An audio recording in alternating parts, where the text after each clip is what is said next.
नमस्कार, स्वागत है आपका यूपी तक में। मैं हूं कुमार अभिषेक। आज बात उत्तर प्रदेश के पंचायत चुनाव की।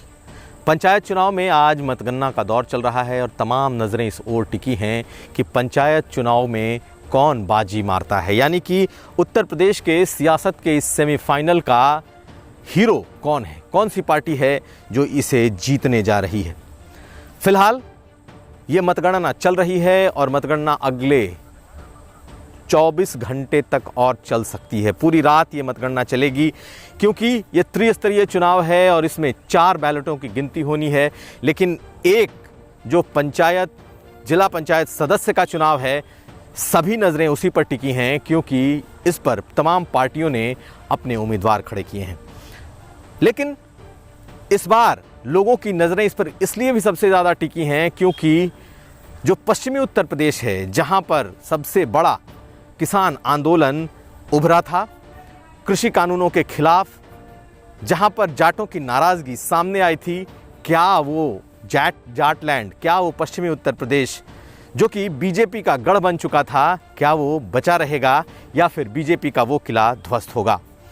अभी तक के जो ट्रेंड बता रहे हैं उसके मुताबिक कई ऐसे ज़िले हैं जहां पर बीजेपी का ये वर्चस्व ट्रेंड में टूटता हुआ दिखाई दे रहा है।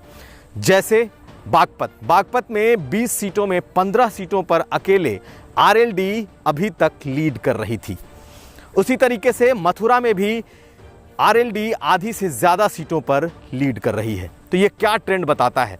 ये ट्रेंड ये साफ दिखा रहा है कि जो किसानों की नाराज़गी थी, जो जाटों के भीतर एक नाराज़गी थी, जिन लोगों ने कभी बीजेपी को अपने सिर पर बिठाया था, इस पंचायत चुनाव में कहीं ना कहीं वो गुस्सा दिखाई दे रहा है।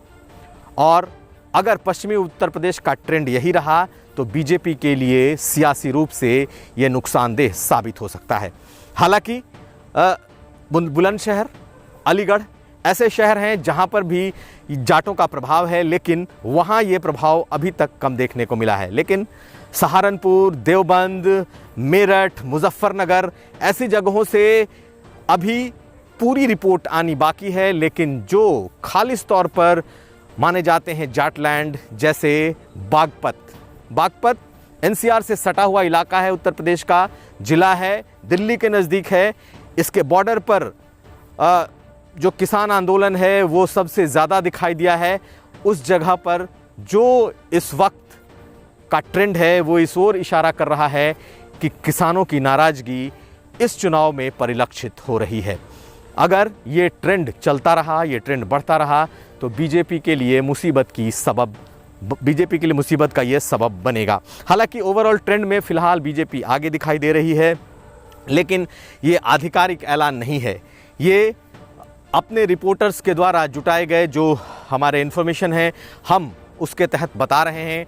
जैसे ही जो चुनाव आयोग का डेटा सामने आएगा हम उसे भी शेयर करेंगे। लेकिन पश्चिमी उत्तर प्रदेश का हाल ये ज़रूर है कि किसानों के मुद्दे पर बीजेपी को बैकफुट पर इस मामले में जाना पड़ा है और जाटों ने अपनी नाराज़गी, किसानों ने अपनी नाराज़गी इस चुनाव में दिखा दी है। अब जैसे जैसे ये सीटों के नतीजे आने शुरू होंगे, जैसे जैसे ये जो रुझान है ये सीटों में तब्दील होंगे, तब स्पष्ट तौर पर ये सामने आएगा कि क्या पश्चिमी उत्तर प्रदेश में बीजेपी से सचमुच किसान नाराज़ है, सचमुच जाट नाराज़ है, या फिर बीजेपी के लिए अभी भी उम्मीद की किरण जाट और किसानों के बीच बाकी है। ये देखना बेहद ही दिलचस्प होगा। कुमार अभिषेक, यूपी तक।